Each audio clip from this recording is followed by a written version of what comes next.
Dear university leaders, friends, and family members of Sarah Goddard Power and Rhetaugh Dumas, colleagues, community members, friends, and distinguished guests.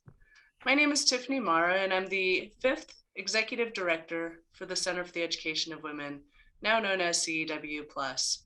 I'm joined here by Patricia Coleman-Burns, Dr. Burns, alongside Marilee Benor, who are co-chairs of the Academic Women's Caucus. On behalf of CEW and the Caucus, I welcome you to the Sarah Goddard Power and Rhetaugh Dumas Awards ceremony. These awards originated as the mechanism to recognize outstanding support of women by the Academic Women's Caucus Awards and were first presented in 1984. The Academic Women's Caucus was founded in 1975 with the charge to develop an inclusive organization of all women faculty members of the Ann Arbor, Dearborn, and Flint campuses of the University of Michigan. It was meant to serve as a forum for the exchange of information about the status of faculty women at the university and as a focus for action necessary to the investigation and resolution of their special concerns. Over the years, Dr. Burns and Dr. Benor have witnessed the commitment, actions, resolution needed to make change and mentoring of this group as a feisty and smart group.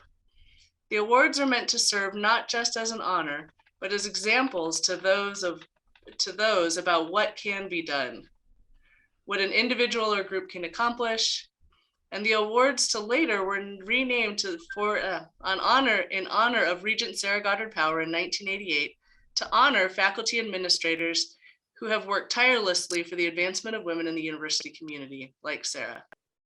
In 2009, a unit level award was named after Rhetaugh G. Dumas to honor schools and colleges working towards increased racial and gender diversity and inclusion across faculty ladders and ranks. Tonight's awards celebrate the legacies of amazing women who had a remarkable impact both at the University of Michigan and nationally. While their paths and accomplishments were distinct, they both demonstrated astounding perseverance, hard work, and navigational skills that guided them as they forged paths for women and racial minorities to follow. Along the way, both sacrificed beyond what any of us could comprehend to ensure that the skills, talents, and insights of women and minorities would be included and heard. They both played the long game to create change by revising and creating policies, developing programs and services, and strategically influencing other leaders to recognize that for our great university and nation to advance, we needed the voices of all to be included and heard.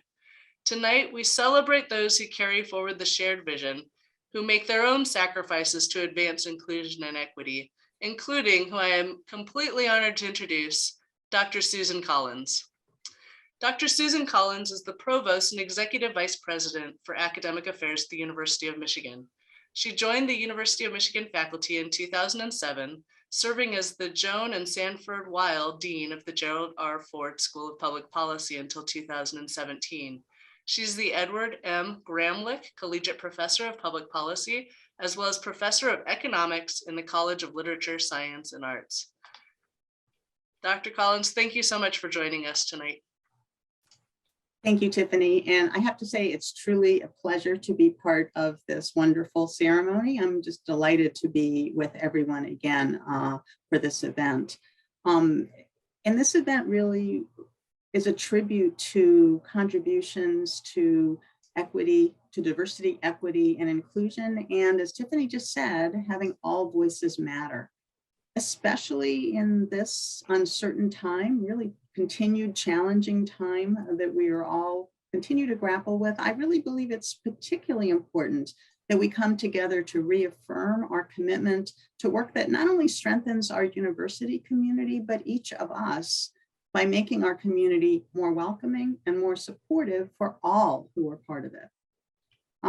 It's a pleasure to begin with some words of appreciation for the Academic Women's Caucus, which since 1976 has recognized and really brought a focus on the importance of equity and addressing concerns regarding equity within the university. We all benefit from this work and from the group's long-standing commitment to enhancing equity for all of us. So we come together virtually today, again, after nearly 2 years of impacts from the pandemic. These include the loss of opportunities for in-person social connections, and I know we would all be enjoying one another's company in person if we could. The increased awareness as well of inequalities and disparities within our society. And so as we work our way through these challenges, we do need to connect with each other and importantly, to celebrate the good work that many people across our campus and the world beyond it are doing. Taking the time that, as we're doing this afternoon, to refresh our commitment, to bolster our energy, that enables us to continue pushing forward for change. And so I want to thank CEW Plus for creating time for us to do this together today. And more generally, through the very wide range of programs that CEW Plus offers and that just continue to contribute to our collective well-being. Over many years, the university has benefited from the contributions of strong and thoughtful women, and their work has moved the university towards equity and inclusion in a myriad ways, including admissions, athletics, academic fields of study. As you know, today's awards ceremony honors two of these women, and I really like the term, those who focused on the long game. And we're still, of course, we're seeing the benefits of that today, in part through the ceremony. Sarah Goddard Power and Rhetaugh G. Dumas. I'd like to just share a bit of their stories with you. Sarah Power, who was a member of the Board of Regents in the 1970s and early 1980s, also served as Deputy Assistant Secretary in the United States Department of State. She was responsible for United States policies for specialized UN agencies that focused on international women's programs, human rights, and communications. Ms. Power played an important role in developing the World Plan of Action for the economic, social, and personal status of women worldwide. Rhetaugh Dumas came to the university as Dean of our School of Nursing in 1981, and she became Vice Provost for Health Affairs in 1994. She was the first African-American woman to serve as a dean at the university, and also the first woman, first African-American, and first nurse to serve as deputy director at the National Institute of Mental Health. And in all of these roles, she focused on collaboration, engaging researchers and teachers from across the health sciences to work together in developing effective ways to understand and address both physical and mental health concerns. Both Sarah Power and Rhetaugh Dumas accomplished a great deal, working internationally, nationally, and within our university to ensure that women and people of color would be full members of all of these communities. And I am so proud to honor their many achievements. The awards that are named for them focus on a less recognized part of their leadership, helping others to move forward. And I think that is part of the long game, the ways that we help one another. With eyes on the future, each of them encouraged and supported younger people, especially women and people of color, recognizing that continued progress requires that the next generation is prepared to lead. And this is the legacy that we celebrate together today. So again, I want to thank all of you for joining us for this important ceremony. And as we turn to the presentation of the Sarah Goddard Power Award and the Rhetaugh G. Dumas Progress in Diversifying Award, it's my pleasure to hand the virtual mic back to CEW Plus Executive Director, Tiffany Mara. Tiffany? Thank you again, Dr. Collins, for joining us today. I know your schedule is busy and that you have to leave at 3:15, so very much appreciate you being able to make time for this. If you wouldn't mind joining me in sending appreciations to Dr. Collins over the chat function, that would be wonderful. There were a couple of words that Dr. Collins mentioned, which are connect and to celebrate, which really do honor the tradition of this ceremony. We have the honor tonight, which is one of my favorite aspects of the ceremony, to learn about the lives of both women from the voices of family and friends that care deeply about both individuals. Before the awards are presented, we're going to learn first about the lives of Sarah Goddard Power, and then before the awards for Rhetaugh Dumas are honored, we'll learn about her life as well, from her daughter as well as her niece. Tonight, Wendell Goddard, Sarah's brother, will begin, followed by Barbara Tucker, Sarah's longtime colleague and friend. Additionally, I would like to recognize Marjorie Whiteman, Sarah's sister, who's also with us here today. We're joined in spirit by Adrian and Rhetaugh, who have submitted comments either that will be read by Pat Coleman Burns or a video from the niece, Eileen Bell Hughes. Both extend their congratulations to tonight's awardees and gratitude that the legacy of Rhetaugh continues forward through your work in the awards. Remarks from Adrian Dumas will be read by, as I mentioned, by Pat Coleman Burns. With no further ado, I welcome Wendell Goddard, Sarah's brother, to lead us with his remarks.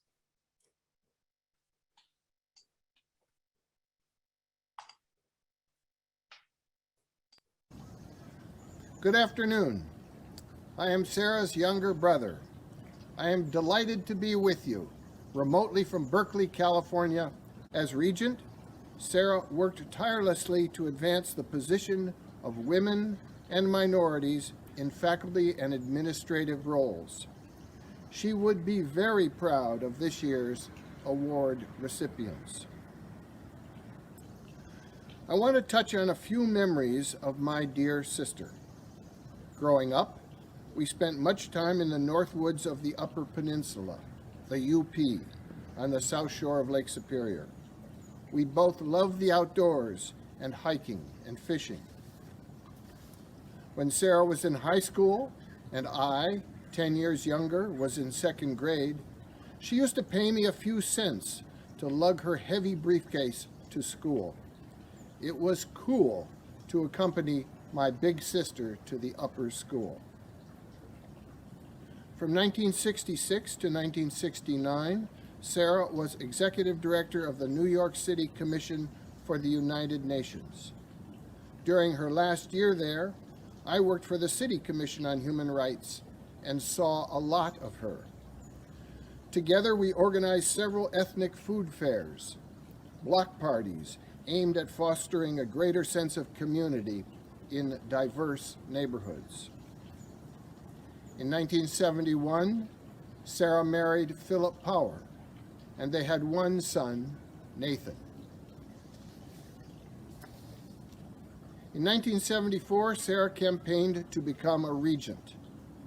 One of my best jobs was being her driver. We held coffee and discussion sessions in 80 of the 83 counties of the great state of Michigan. During her campaign, our mother and Sarah's assistant, Barbara Tucker, and I spent countless hours sending out postcards on her behalf. Sometimes one of us would say we had done enough for the night, but Sarah, with her usual humor, would urge us on to do more. She was elected and served as regent for more than 12 years. Besides being a regent, one of Sarah's proudest achievements came in 1980 and 81, when she served as Deputy Assistant Secretary of State for Human Rights and Social Affairs under President Jimmy Carter. I will close with the final lines of Amanda Gorman's poem, The Hill We Climb. When day comes, we step out of the shade, aflame and unafraid. The new dawn blooms as we free it, for there is always light. If only we're brave enough to see it. If only we're brave enough to be it. Thank you.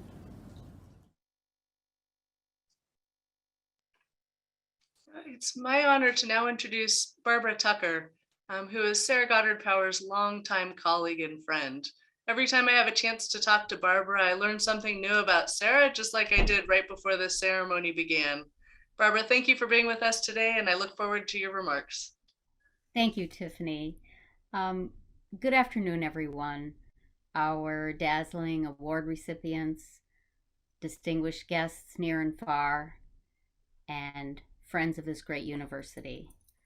I salute you for spending time today to join in honoring the recipients of the Sarah Goddard Power Award and the Rhetaugh Dumas Award. Your presence is the clearest measure of your respect and support for their work and the work of the Academic Women's Caucus and CEW. I join you in saluting the award winners and these organizations for their efforts throughout the year on behalf of women and the underrepresented to afford them a fair shake at success.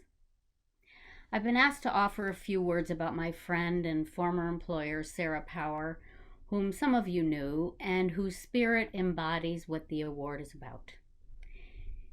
In the early days of the fight for women's and minority rights, it was thought that the battles for equal opportunity could be won by changing laws and increasing awareness, perhaps in just a generation. And there was plenty to do. For example, when Sarah suggested the name of a very qualified woman to fill an open position on a university board, having the board president say, "We already have a woman," as if it was a box that they had already checked off. Or receiving a letter saying that no male athlete would want to wear the block M if a female athlete did. So the targets were pretty clear. In today's world, even as we have come so far because of the efforts by people like Sarah Power and Rhetaugh Dumas, the need to create equal opportunity for those who lack it, often for no other reason than an accident of birth, can have you shaking your head. But every day we see that the need remains, taking on new, varied, and often elusive forms. So I would like to acknowledge those early victories and their champions like Sarah Power and others who helped lead the way with grace, humor, conviction, and an infectious sense of collegiality, and congratulate the 2022 Sarah Goddard Power Award winners for continuing the work, daily, tirelessly, in the spirit of service, and for opportunity for all. Thank you. Yeah, thank you, Barbara, for your thoughtful remarks. At this time, we're going to begin the presentation of the awards. Sarah Goddard Power Awards will be presented first, followed by the Rhetaugh Dumas Awards. Please share comments and words of congratulations in the chat. Our first award will be presented by Dr. Bethany Moore, Chair of Microbiology and Immunology and Professor of Internal Medicine, who will present the first Sarah Goddard Power Award to Dr. Rhetaugh Fuller.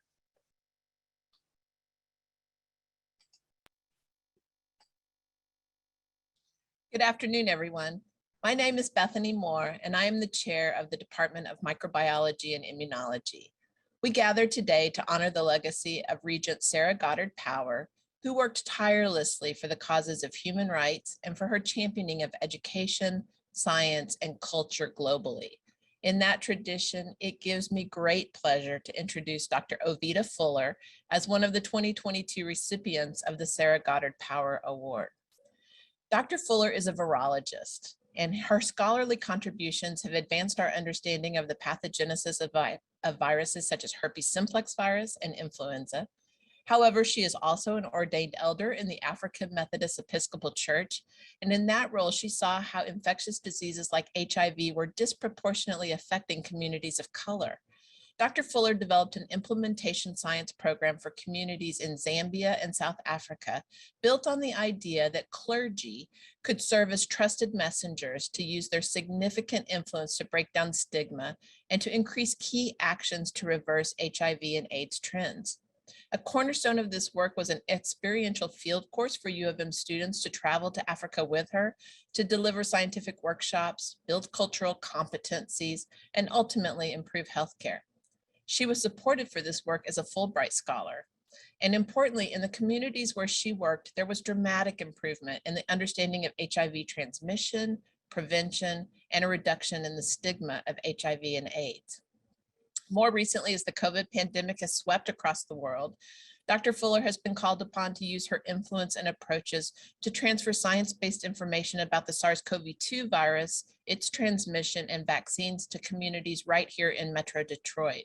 She has done scores of interviews and conversations, webinars, articles, and many other kinds of media. Importantly, Dr. Fuller serves on the FDA advisory panel for the evaluation of the COVID-19 vaccine candidates.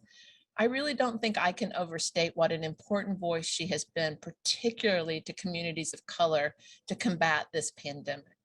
In addition to her roles as a researcher and educator in our own department, Dr. Fuller is also a member of the African Studies Center, where she's served as the associate director and then director, and she's also a Ford Foundation Fellow. She has received many awards over the years, including the Woman of the Year in Human Relations, given by the U of M Women of Color Task Force, the Distinguished Service Award in Microbiology and Ministry, given by the Mission Society of the AME Church, the Detroit Windsor Metropolitan Council of Churches Trumpet Award for excellent service and community engagement, and most recently, the Detroit Area Pre-College Engineering Program's inaugural Wonder Maker Real McCoy Award for innovative leadership and influence. I am so pleased to see the 2022 Sarah Goddard Power Award added to this list, and I congratulate Dr. Fuller on behalf of the department for this very well-deserved honor. Congratulations, Ovita.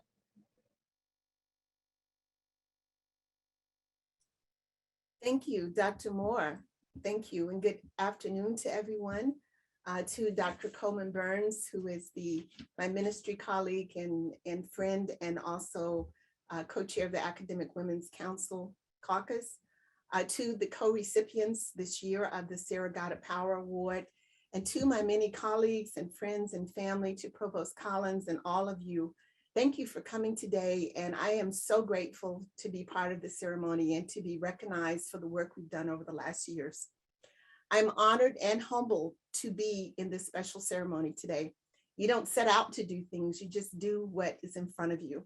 And so while I contemplate winding down from my years at the University of Michigan, I ask myself, can I retire now? Are we there yet? And the answer I get is, I think not. So today at noon, we had a tribute or a session in the microbiology department called Let's Talk, which is meant to be a safe space to connect with colleagues as we talk about things and bring our whole self to work so that we can do better science and be better people. And today, as we began Black History Month, we honored someone who I met when I first came here over 30 years ago, and that was Dr. Albert Wheeler, who was the first African-American mayor and only mayor of Ann Arbor, only an African-American mayor of Ann Arbor, as well as, to our knowledge, he was the first African-American tenured at the University of Michigan. He and his wife, Emma, welcomed my husband and I and our son at that time, and essentially made us feel like we were at home. I want to thank him because it's on those shoulders that we have been able to stand all those years here at Michigan. There are also two other groups that I'd like to acknowledge. One is, of course, the many people who have contributed to the Trust Messenger work and to its success with HIV and now with COVID and making a difference, because you listened and you acted and you used and you questioned. We couldn't do these things in turning around COVID or turning around HIV unless people engage. And so I'm grateful to you. I see members of our Brown Chapel family, members of the Samuel Proctor Conference, members of the Black in Microbiology, M&I colleagues, micro and immunology colleagues, and friends from the African Methodist Episcopal Church. And then secondly, I want to acknowledge and certainly thank my parents and grandparents on whose shoulders we stand. I thank them for all the things they did where they may never have been recognized by someone in any kind of award. Herbert and Deborah Fuller and the Fuller and Woods family. I want to thank my husband, Dr. Jerry Caldwell, who is such an amazing spouse, and our children, Brian and Maya and Nikki, who've grown up to be such wonderful young adults. And then lastly, I just want to say we are all in this adventure of life together and should seek to be who we are made and designed to be. Sometimes that's difficult. Sometimes that doesn't fit the pattern. And I think Regent Power knew that. I think Rhetaugh Dumas knew that. And yet they kept doing what was put in front of them to be who they were asked to be. I'd like to leave you with this challenge as we navigate two pandemics of 2020. The first, of course, is COVID and the health disparities that were already here, but that were unveiled by the COVID pandemic. I believe it was Shirley Chisholm that said, health is a human right. And that's what we're all working for, to help get rid of some of the disparities and really make health better for everyone. And secondly, the anti-Blackness and systemic institutionalized racism and issue sexism that have held back so many people from being who they are talented to be. So I do have a slide, and if I can get the technology to work, I will show you this slide. As a scientist, we have to have a slide, right? So this is Dr. Albert Wheeler and his wife, Emma, who I am so grateful for breaking the barriers in microbiology and immunology in the medical school. And I would love to talk to them now, 30 some years later, after they welcomed us here. And then also I'd like to leave you with this slide, which I believe that Regents Power and Dean Dumas would really appreciate, that this is what we're working for together. We can work together to make a difference for access to education and access to well-being and access to health. And so here you've probably seen this many times before, but the reality of life, and we have to really look at where we are, not only in this country, but globally, is that some yet have more than they need, while others have less than they need, and some others just don't have enough at all. If we seek for equality, where everybody gets the same thing, that may help a little bit, but as you see here, it doesn't help this person to see and get to the ball game. The desired outcome, or one of them, is equity, and I heard Provost Collins talk about this.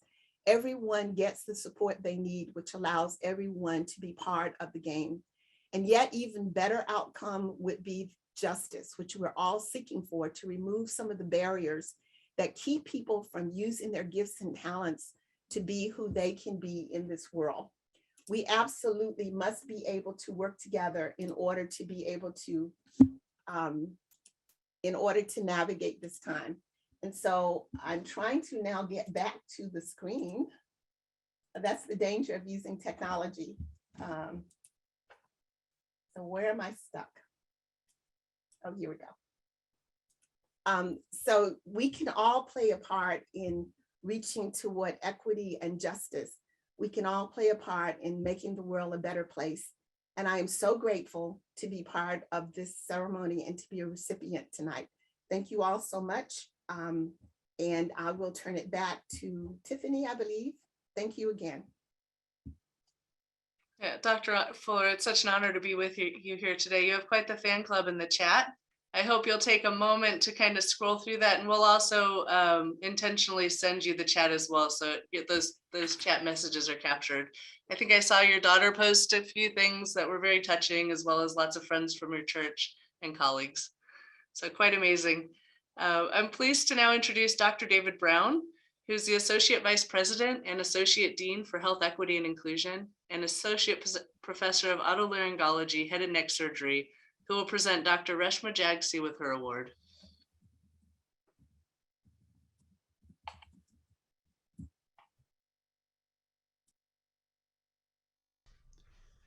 Congratulations to all the winners today. I have the honor of introducing Dr. Reshma Jagsi. Dr. Jagsi is the Newman Family Professor and Deputy Chair of Radiation Oncology and the Director of the Center for Bioethics and Social Sciences in Medicine at the University of Michigan. She has led seminal studies quantifying underrepresentation of women in leadership positions in medicine and also inequities in opportunities and compensation. She has identified causal mechanisms, including sexual harassment, inequitable access to sponsorship and endowments, and gendered societal expectations. She has also developed and led evaluations of novel, high-impact interventions to target those mechanisms, including a multi-million-dollar program to mentor and support those with extra-professional caregiving demands, institutional report cards on equity metrics, blinding of peer review, and transparent policies on promotions, compensation, and leave.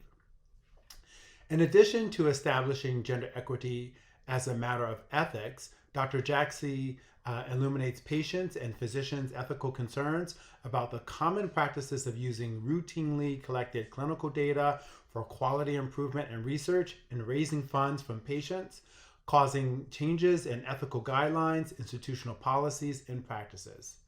She's also internationally recognized for research to strengthen autonomy in breast cancer patients and to individualize breast cancer care. She leads multi-center randomized clinical trials of foregoing radiation therapy in lower risk patients and intensifying it in patients with more aggressive disease and enhancing patient-centered communication. A recipient of multiple R01 grants and independent grants from foundations, she has authored over 300 publications, delivered scores of keynote addresses and visiting professorships, and received many honors, including serving as Fellow of the Hastings Center. Active in the University of Michigan Medical School Advanced Committee, she also serves in numerous national leadership roles, including serving on the National Academies of Science, Engineering, and Medicine's Committee on Women in Science, Engineering, and Medicine. Dr. Jaxie's purpose and work mirrors that of Sarah Goddard Power, which is to tirelessly advance the position of women and minorities in faculty and administrative roles. And that is why she is so deserving of this prestigious award. Congratulations, Dr. Jaxie. Thank you so much, Dr. Brown, and everyone for this meaningful award in the name of Sarah Goddard Power, whose extraordinary contributions are a true inspiration. Thanks to all of you for sharing in this celebration today, as this is a celebration of the collaborations that I've been fortunate to develop with so many in our university community and beyond to lift up women at this institution and in the profession of medicine more generally. I want to thank David Brown and Sonia Jacobs for believing in me enough to nominate me for this remarkable honor, and the leaders of the CEW Plus and Academic Women's Caucus for selecting me to be in the company of my amazing fellow awardees. I want to thank Abby Stewart, Isis Settles, Lilia Cortina, and Jennifer Linderman from Advance for sharing their insights and wisdom with those of us at the medical school so that we can together advance women's careers and contributions. I want to thank my many scholarly collaborators, leaders and mentors who have supported me, and trainees who've inspired me and taught me more than I could ever teach them. I also want to thank my family, especially my dear husband, John Potto, who never forgets to thank me when he receives awards, despite the fact that I almost always forget to thank him. I am incredibly fortunate to get to take for granted his endless patience, kindness, insight, and support. I'll close by thanking my mother, who came to the U.S. to study at the University of Wisconsin in the 1960s, right around the time the CEW was established here at the University of Michigan. She grew up in East Africa in a Muslim community where higher education for girls was quite unusual, let alone traveling to America for that education. It is because of her extraordinary example that I have pursued the quite unconventional path that I have chosen and have the privilege of being here with you to accept this great honor today. She is the true exemplar of what can be done and using education to lift up others that this award seeks to recognize. Thank you. Thank you so much, Dr. Brown and Dr. Jaxie. Your legacy is quite remarkable in all that you've accomplished in the medical field. Thank you for all of that work. Our next Sarah Goddard Power Award recipient, Dr. Brahma Mukherjee, will be presented with the award by Dr. Dumas Bowman, Dean of the School of Public Health. Hello, I'm Dubois Bowman, Dean of the University of Michigan School of Public Health. It's my honor to introduce one of this year's recipients of the Sarah Goddard Power Award, Professor Brahma Mukherjee. Professor Mukherjee is the John D. Kalbfleisch Collegiate Professor and Chair of Biostatistics, as well as a Professor of Epidemiology and Global Public Health in the school. She truly exemplifies the spirit of this award. Professor Mukherjee is a celebrated researcher in the field of biostatistics, conducting research with impactful applications in epidemiology, environmental health, genetics, and disease risk assessment.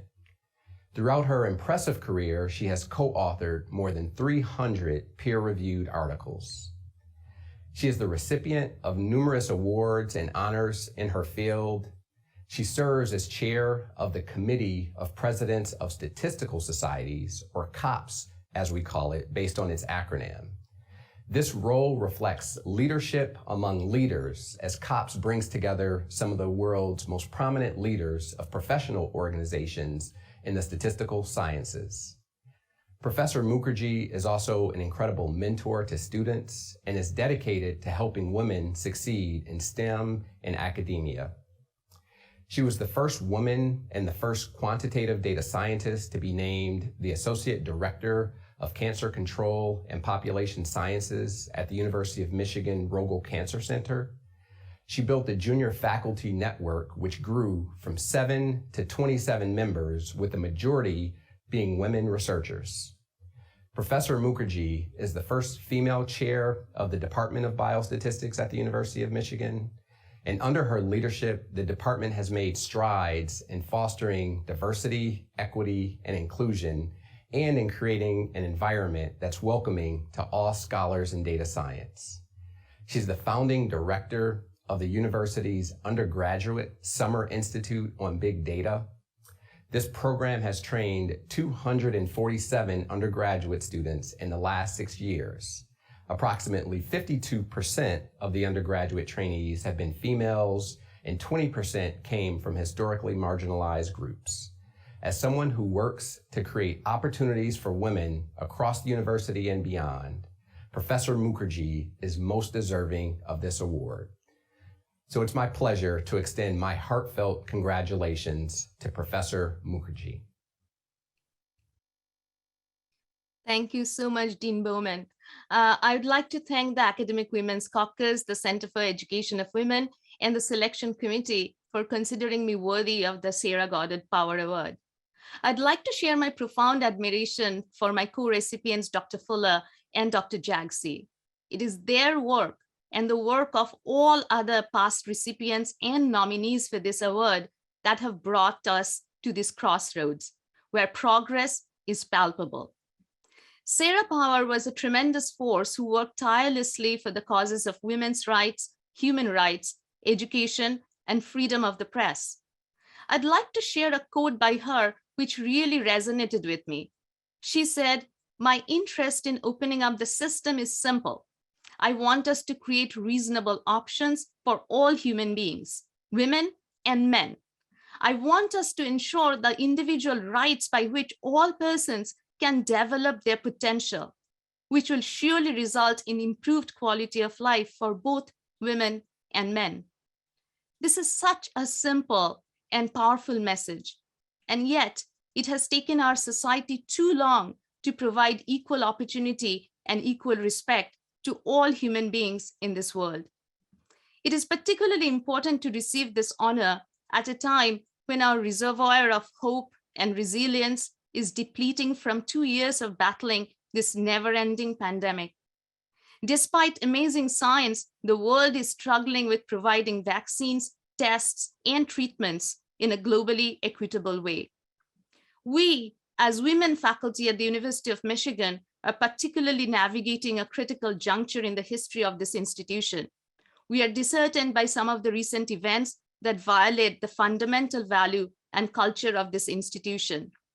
When inequality and a sense of dystopian despondence is surrounding us, where do we draw hope from?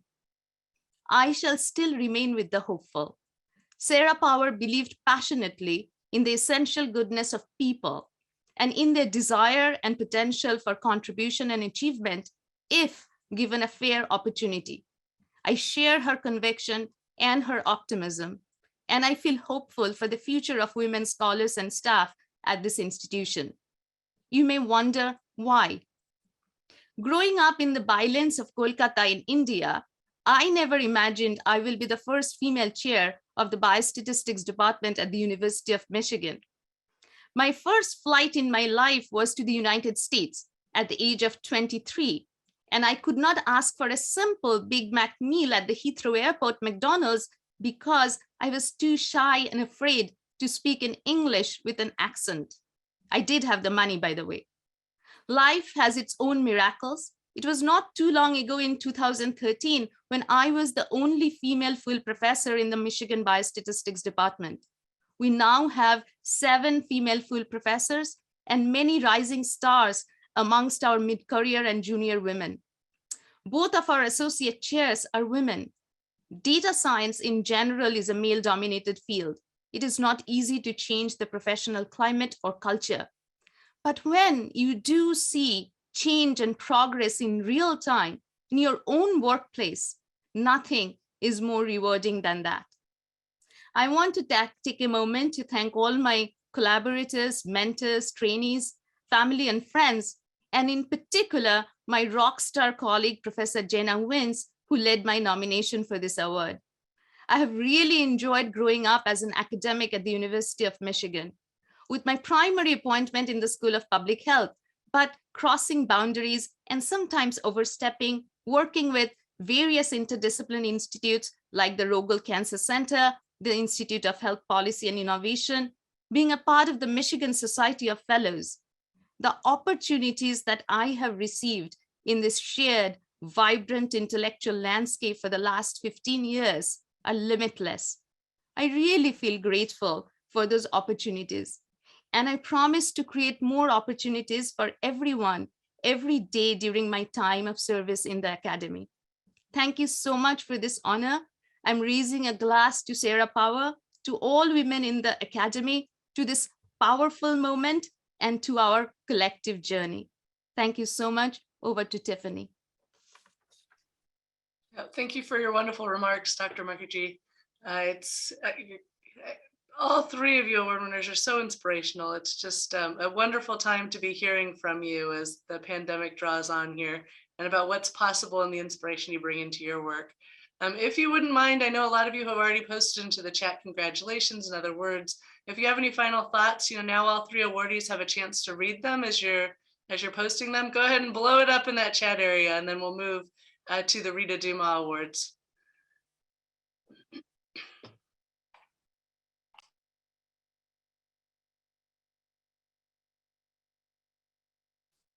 I'm very honored now to introduce you to two amazing colleagues that I've had the pleasure to get to know for many years now, both when I worked at the U of M Dearborn and now in the position at CEW. The co-chairs of the Academic Women's Caucus, Dr. Marilee Benore, Professor of Biochemistry, Natural Sciences at the University of Michigan, Dearborn, and the one and only amazing Dr. Patricia Coleman Burns, Assistant Professor Emerita of Nursing, School of Nursing. Both will share their insights about the Rhetaugh G. Dumas Progress and Diversifying Award. Marilee, I know you had to join on late. Thank you for joining us when you were able. I hope if you have insights about the Sarah Goddard Power Award, you're able to provide them now. And then following Pat, Dr. Burns will read remarks from Rhetaugh Dumas' daughter and then present the awards. I turn it over to you two. Thank you. All right, I will say a few words, and I am sorry for my technical difficulties, but I do have to say that my words are far less important than what we have just heard from the introductions and from the awardees themselves. It's so magnificent. I've been part of the Academic Women's Caucus for many years, 15, 20, and I have to tell you, I've never seen a group of women like that. Many of them are no longer with us, but I know they would be absolutely thrilled at the work that all these individuals have been doing over the past few years. And I love that Sarah Goddard Power and the Rhetaugh Dumas Awards are almost iconic. When we say Sarah or we say Rhetaugh, we know exactly who we're talking about because they're so important. So this is my favorite ceremony of the year. I have to tell you, everyone knows it's been a rough couple of years. This ceremony gives me hope. These awardees make me think that, yeah, we're really making progress and we're getting there and people care. So thank you, thank you, thank you. Thank you, Marilee. I don't want to say she dragged me into this, but we have been partners in this space for quite a few years, and we have enjoyed and loved doing this work. And so I want to thank my co-chair, Marilee Benore, Dr. Benore. Thank you so much. It's really interesting that we would be in this space, and what Marilee and I would do in CEW in years past, we've had this amazing meal, and we would always do this award ceremony in the league of the University of Michigan League. But you know, I want to bring us back as I get ready to talk about the Rhetaugh Dumas Award, why we're here. So many people would say to us, why do these women still do this stuff? Why do we separate and bring out these women? And as you've heard, the amazing work that women scholars have done over many, many years, having to work sometimes in unbelievable opposition and challenges.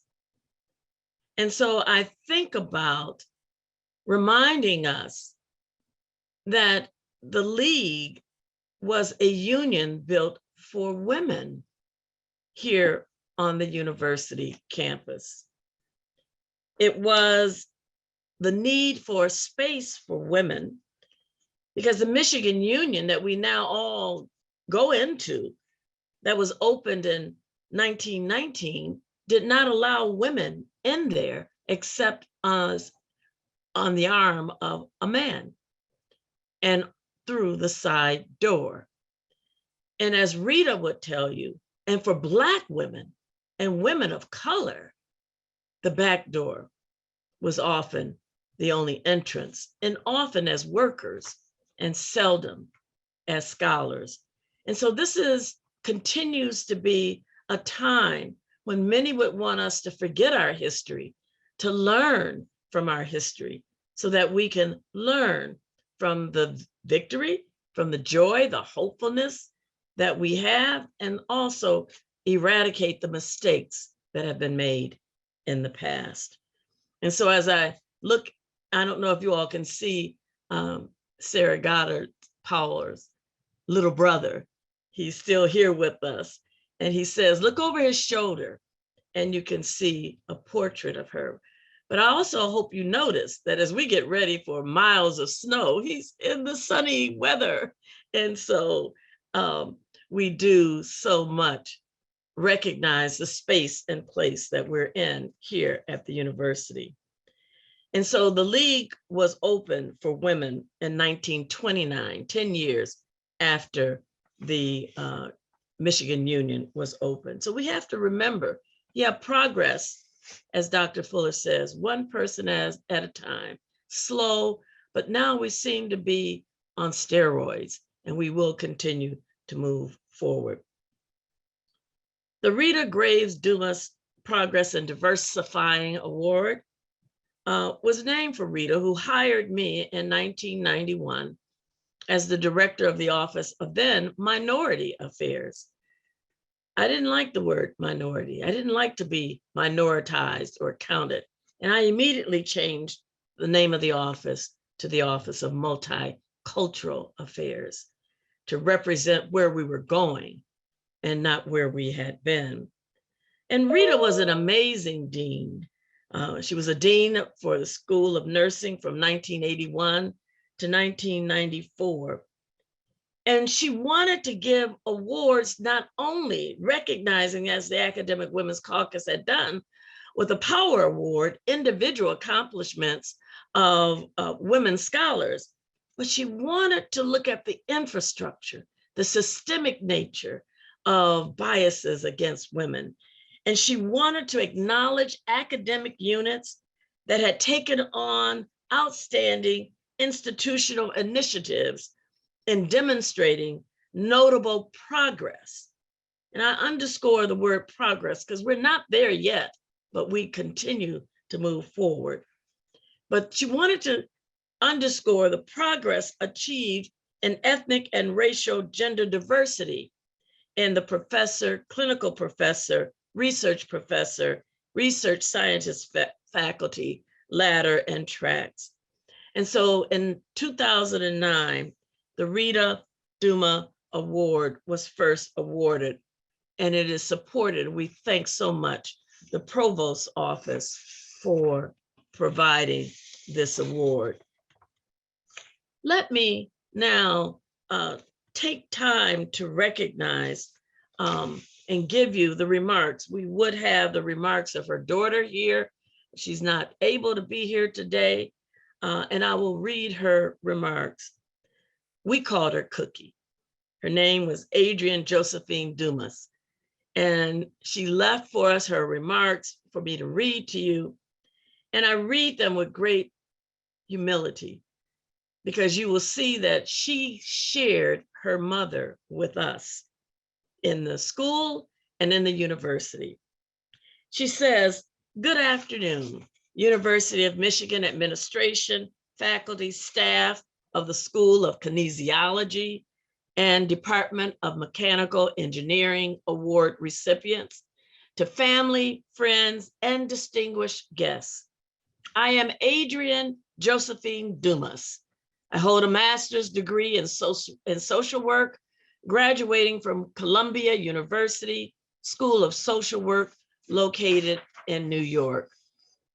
Prior to retirement, I served as an advocate for constituents of Congresswoman Lynn N. Rivers, Democrat, former 13th Congressional District, as a caseworker, fielding inquiries related to immigration and other federal agency issues, and intervening as a liaison to resolve cases on behalf of the Congresswoman.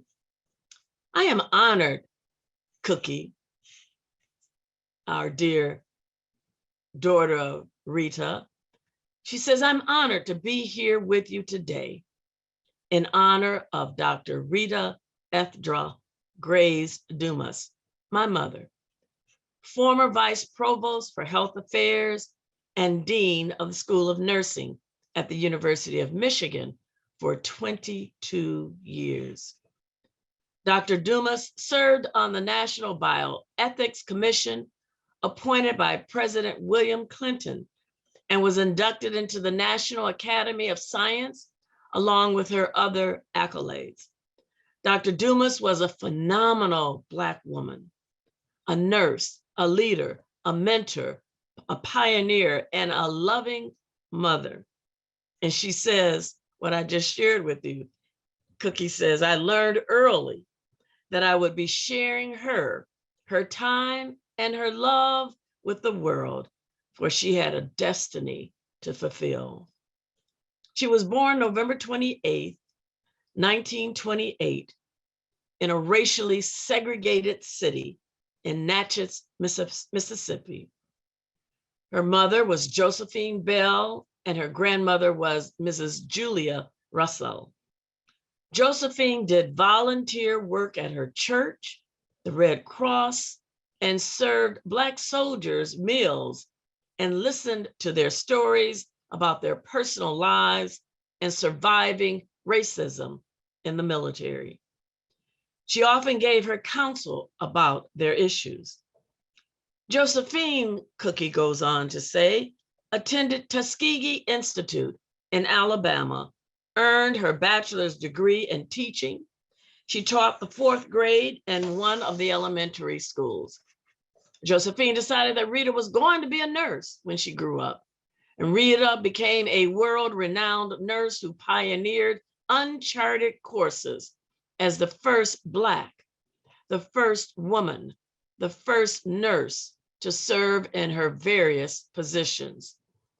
Many critics said Rhetaugh would fail before she even exhibited her professional skills, her talents, her intellect, and performing her various roles. She persevered, overcame challenges, and finished with flying colors, and most of her endeavors were met with successful outcomes. She always had an ear to listen to faculty, students, employees of universities, organizations, and businesses. Many would seek her counsel about handling racism and sexism and other issues addressing equality. Through her many promotions, she positioned herself to wage war on aforementioned issues and promoted great progress in these areas. Rhetaugh Graves Dumas was a phenomenal Black woman a nurse, an advocate, a scholar, a humanitarian. Rita Graves Dumas and I were each other's, her daughter says. Each other's, Cookie says. We were the wind beneath each other's wings. I would like to congratulate the 2022 Rita G. Dumas Progress and Diversifying Award recipients for their exemplary accomplishments, which carry on Rita's legacy through implanting strategies to promote equitable work and associative environments. And so those end Adrian Cookie Dumas' remarks. You could tell she really, really appreciated and loved her mother and loaned her to us that we would all benefit from the genius of this Black woman, this Dean Dumas. Thank you. We will now hear remarks from one who, in addition to her daughter, was with Rita in many of Rita's trials and through to the end, her relative, and we'll hear her remarks from Eileen Dumas, who has a video for us. Hi, my name is Eileen Bell-Hughes. I'm an attorney with the U.S. Attorney's Office, Department of Justice. I went to Georgetown University Law Center, and I am Aunt Rhettaugh's niece, or as you know her, Dr. Rhetaugh Dumas. I'm always honored and humbled to be here and to speak with everyone here today. There's so much greatness in this room, and I want to give a shout out to the honorees for all of your amazing accomplishments. Thank you for giving me an opportunity to tell you a little bit about my Aunt Rhetaugh. And many of you know her for her many accomplishments in the field of nursing. And for me, I know her as my aunt. She, as I was growing up, was always there for me. She listened. She was a role model. She picked me up on many occasions when I stumbled and fell. And so when I was growing up, didn't really know of all of her greatness. She didn't boast of it. She, for the most part, was listening and uplifting me. And I guess when what I would like for you to know or like for you to take away from me is to know that part of her, the part of her that always poured into me. And I know that she did that for other people, especially women. She always wanted to uplift them and to be a shining star for them, to show them that they could. And for me, that's what she did. She showed me that no matter what, that I could accomplish anything that I put my mind to. And it's because of her that I am, in part and in large part, the person I am today. And so I end where I begin, and that is to say, I'm Eileen Bell-Hughes, a civil rights attorney, and I am who I am today because of my Aunt Rhetaugh. I challenge you, the honorees, with all of your greatness, with all of your accomplishments, to do what my Aunt Rhetaugh did, and that is to always remember to pour in to the next generation, pour into those people that are behind you. Be that shining star. Be like her. Thank you so much.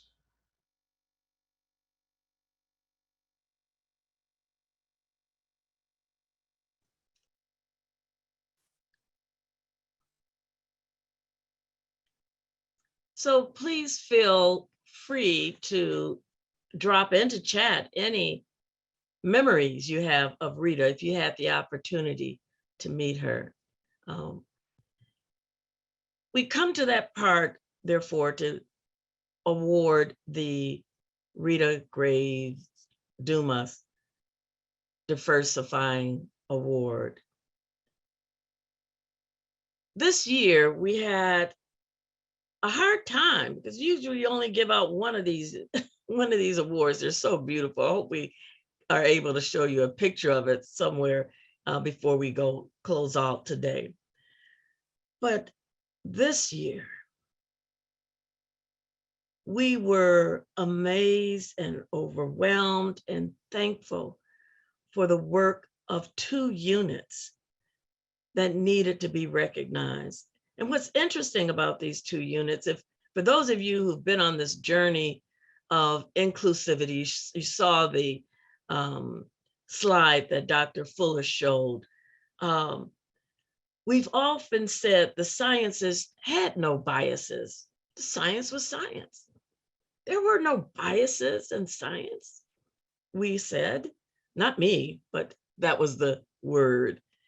And here were 2 units that said, wait a minute, let us think about this and let us start on a journey to, in fact, diversify and have progress towards diversification in our area of the scientific field. I am so proud to acknowledge the School of Kinesiology. The School of Kinesiology has made great strides over the past 5 years with respect to faculty promotion, recruitment, and retention. These efforts have resulted in a noticeable gender rebalancing and a modest but important increase in ethnic diversity as well. Kinesiology has supported faculty towards promotion at all ranks in several very deliberate ways. You know, you gotta be intentional about this thing. Progress in our faculty gender balance and our ability to both attract and retain Black, Indigenous, people of color faculty directly improves our community and our students' experiences. And they go on to say, and you can read it in the book, the program book, but I thought I wanted to emphasize that it is important, they say, for our students to be able to see themselves as successful. Mentors and teachers who look like they do, appreciate their cultural heritage or backgrounds, and understand the value of diversity is important. Having a diverse set of faculty at all levels, but particularly among the senior ranks, will uplift and give a new voice to every conversation about the future of our school. We do congratulate the School of Kinesiology as the 2022 Rheta Graves Dumas Progress in Diversifying Award recipient. It is my pleasure, and she knows I mean this personally, to invite for remarks to receive this award for her unit, my friend, my colleague, Dr. Keitra Armstrong. Thank you so much. I'm so honored. First of all, I'm always honored to be in the space with Reverend Dr. Pat Coleman Burns, and she knows that. So it's an extra layer of specialness that Pat gets to deliver this award to me. But I want to say, first of all, thank you all for joining us in this virtual celebration. I want to say congratulations to all of the other award recipients. And I am so honored for our unit to be recognized. And, you know, I learned something. There's lots of reasons that this is special. Number one, that the work that we're doing to try to diversify our faculty is being recognized. So that's special. I already told you that the mere fact that Pat was able to deliver this to me virtually made it special. But I learned today that Dr. Dumas was my homegirl. I learned today that she was born in Natchez, Mississippi, and I am a proud native of Tupelo, Mississippi. So it just keeps getting better and better by the moment. So I am grateful for the vision that Dr. Dumas had, her vision to want to recognize the importance of having diversity among the faculty. And listen, we all know that when we have women and women of color in the room where it happens, we know that magic occurs. And so I'm just delighted that such an award exists. And Dr. Dumas talked about, trying to transform an institution, it does require a systems change. And in kinesiology, we have been intentional and we have really been dedicated in our efforts to change our embodied, our objectified, and the institutionalized elements of our organizational culture, because we're trying to create a space where women and women of color can thrive, because we know that impacts the overall learning experience of all of our students. And so we're really, really delighted that this has been recognized. We do it not for the recognition. Those of us who do the DEI work, we know we don't do it for the accolades, but we do it because it matters. And we do it because the generations of students and the lives that we're touching and changing, they depend on us to do so. But it is really special when our efforts don't go unnoticed. So I just want to say thank you so very much for all of the people who were reviewing the applications, or all of the people who had a hand in recognizing kinesiology. I want to say thank you. I also, want to say that I'm standing on the shoulders of a number of people. I'm standing on the shoulders of my colleagues in kinesiology, because it does take a team effort. Our motto in kinesiology is kin all in. So it really is a team effort. And I stand on the shoulders of many of my colleagues for their support in our policies and procedures, and looking at what we do and why we do it, and not losing sight of the purpose and the generations that are going to come before us. And so I also want to say that, I always learn something when I'm around Pat. I mentioned that to you before, and she talked about how, women could not enter the league unless they were on the shoulders of men. Well, I am proud to say that through our efforts over the years, we have more women and more women of color proudly and boldly coming through the front door of kinesiology, not sneaking in the side or the back entrance, but they're coming in proudly and boldly. And we're trying to create a space where they can be their authentic self, because we know that that's what success looks like. And that's what winning looks like in kinesiology. So thank you so much. I'm very gracious to accept this award on behalf of the School of Kinesiology. Thank you, thank you, thank you. You are so, so welcome. Yes, the league was for women and the Michigan Union was for men. And so we have made great, great progress. Now, the Department of Mechanical Engineering, and Dr. Krosh, forgive me if I get this wrong, but I am a brown woman, and I am in one of the studies that Ms. Shard does, and they sent me a notice. They said, your Apple Watch, we need to know what color skin you are, because the LED light, the green light that monitors all of the medical pieces, is not normed on dark-skinned people. We need to adjust that. And I thought, look at us. Diversity matters. To be inclusive, to look at, as we know, all of the changes that matter. Once we see people, they are visible to us. We listen to their voices. And so I am so proud, and we are so honored to acknowledge the Department of Mechanical Engineering for realizing, and I'm going to read, and everybody can read it themselves, but I really do need to underscore why this unit was given this award. Over the past several years, the University of Michigan Department of Mechanical Engineering has made significant strides in not only increasing faculty diversity, while simultaneously fostering a climate that promotes growth and success of its faculty, but also in making its diversity, equity, and inclusion efforts a top priority.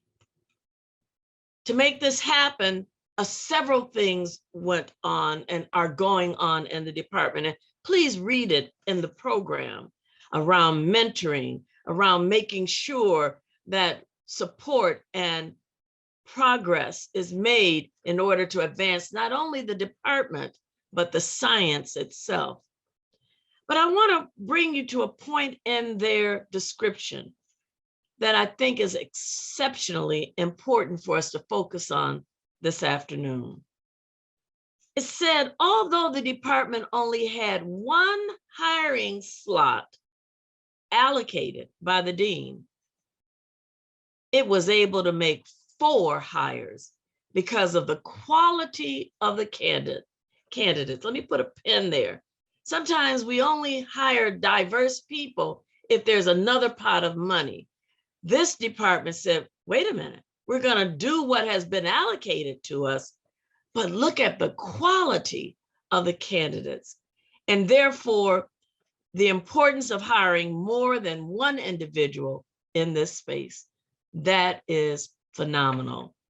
On the DEI front, University of Michigan Mechanical Engineering was the first department in the College of Engineering to appoint an associate chair with DEI in their title, a full-time DEI liaison, and the first to flip the narrative from solving social justice issues just because diverse teams come up with the best solutions, but to include it because it's the right thing to do.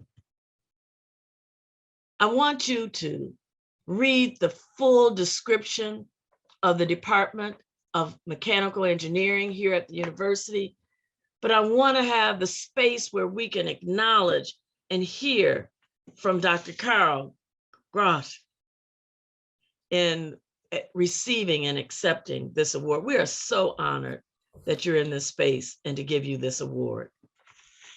Well, thank you so much, Dr. Coleman Burns. It's truly an honor to be in this space. I am humbled and I guess in a way given goosebumps by all of the comments that have come before me. Again, it's an honor and a humbling honor to receive this award on behalf of the Mechanical Engineering Department. And this truly was a team effort. And I'm sort of accepting this award in lieu of our chair, Professor Eleanor Rhetaugh, who is the Maria Kamenu Professor of Mechanical Engineers. And I'm so happy to see Maria is on this call as well. Like I mentioned, this was truly a team effort. And I want to thank the committee for giving us this award and honoring mechanical engineering away, because raising awareness of DEI in mechanical engineering and keeping it at the forefront is the key to making progress. So Ellen is not only my chair, but we graduated from Penn State in engineering science and mechanics in 1985 together. So she's my friend and colleague. And I saw what she had to put up with as a mechanical engineer, as an engineer. And I feel like we've made progress, but we have not made enough progress. And we need to continue on to diversify our field. And it takes leadership like Ellen and the teamwork that we put forth to go ahead and do things like make hires. So as I said, this raising of awareness of DI mechanical engineering is super important, so that the community knows, the engineers know, because we still sit at very low rates of Black students, very low rates of women, 20% still. There's no reason for us to not be able to increase these. So this is very important. So as Pat mentioned, we hired this year some faculty who were doing some exciting work. And we definitely flipped the narrative. We usually hire in fracture or dynamics or manufacturing. But instead, our area was in social justice and the common good. So yes, we hired a dynamics professor, but that professor was studying the dynamics of kindergarten students working together and looking at the interactions acoustically and tactily. So they looked at a nonlinear dynamic system. We also hired a scholar who's looking at racism in engineering. And just like we look at fracture in engineering, my goodness, we should look at racism in engineering. And that is their research field.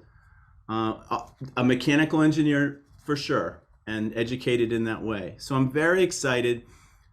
We said, well, we're gonna get one person in this social justice common good, but the slate we put together, the dean said, you can have all four of them. And Ellen had the courage to ask for all four, right? And so that was, I guess, very exciting. But like I said, we have a long way to go, and we can't let up the pressure in this area. And I'm excited to be able to help out and to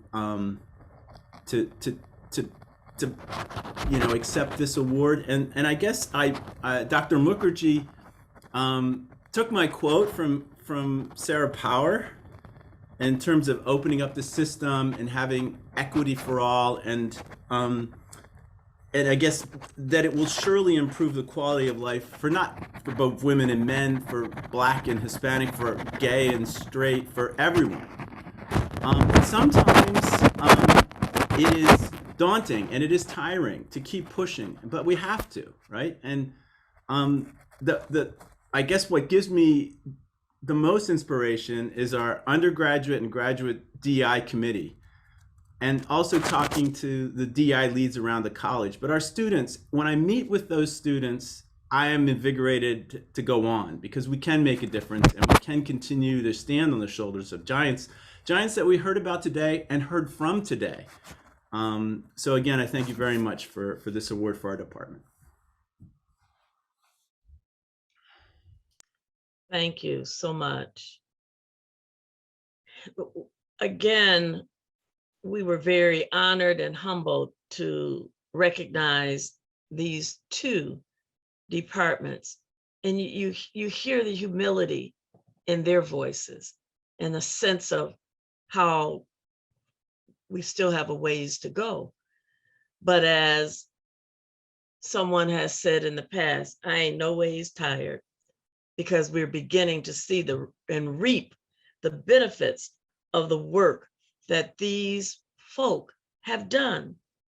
When I thought about making my closing remarks on this section of the awards ceremony, I thought that it might sound a little affirmative action-y tone, and if I were to say, to call now for a Black woman to be appointed to the United States Supreme Court might sound like affirmative action type talk.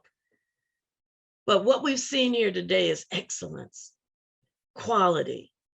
Nobody giving any of these awardees or units something just out of the goodness of their hearts. You've heard the work that these scholars have done. You've heard the work that is in progress for these units. So when I look back at what has been contributed by the excellence of women of color, and particularly and especially Black women, I see that they have brought to the Academy knowledge and wisdom and perseverance and insight that, in spite of everything thrown at them, as they saw all around them in so many instances, people rising to high positions while they were told to wait, or they were told that women didn't have the mental capacity to do rigorous scholarly work. Some of the young scholars may not understand that language that many of us grew up with, or that education would make women unfit for marriage and unfit for motherhood, or that the only purpose for coming to a college or university was to find a husband, not even a spouse, a husband. I think now is time for us to look at the excellence that women bring to our environment. Those who have been ignored or invalidated, told to go to the back of the classroom, to go to the side door or even the back door, who were held to standards that were so different from their counterparts, who in spite of everything that held them back, even being told that they were not good enough, as I said, to wait their turn, or who could only come into a certain space on the arm of a man, up until the civil rights movement. And I want you to notice a couple of things as I close out here. When the union was made open to all people in the 90s, that what happened, or in 1965, I knew that there's that date, 1965, and it's resonating in my head. 1965. What happened in 1965? The Voters' Right Act was passed. The Civil Rights Act was passed. Women were afforded the right with everyone else. In 1965, interestingly enough, a partnership was forged between the League and the union at University of Michigan. 1965. It tells us that there's certain things that do in fact occur, Dr. Carl, when it's not just that it's that people create more knowledge, but that it's the right thing to do. And when we do the right thing, we see all of us progressing and moving forward, moving ahead, and it benefiting not just a few, but the whole of us, not just those of us in the United States, but globally. So I thank the awardees for the work you're doing. And I'll close by saying, I've always asked, Keitra, I've always asked, when we do DEI work, I always ask, what difference, if any, does it make in our disciplines, in our professions? What difference? And I'm not just talking about personnel, I'm talking about scholarship, I'm talking about the science. What difference, if anything, Dr. Ovita, does it matter when you can go to the churches who may have hesitancy about getting the vaccine? You know all of what you've done. What difference to be able to go to the Muslim community, the Indian community? What difference does the science make when it meets the needs of all the people? And I thank Sarah Goddard Power and Rhetaugh Graves Dumas and the Academic Women's Caucus. Mary Lee, you want to join me here for all of the continued support of the work that women have done on our campus. Thank you, Mary Lee. I'm feeling so hopeful and all excited and happy again that maybe 2021 is the year that we'll continue to make magnificent progress. I don't know if you saw the note, but having 2 awardees for the Rhetaugh Dumas Award, it's magnificent. That is like, wow. So wonderful, wonderful work. Thank you. Thank you. Tiffany and your team, thank you so much for giving us this space and this opportunity. One more, 38, is this the 30th award? 38 years. Maybe, yeah. Thank you so much.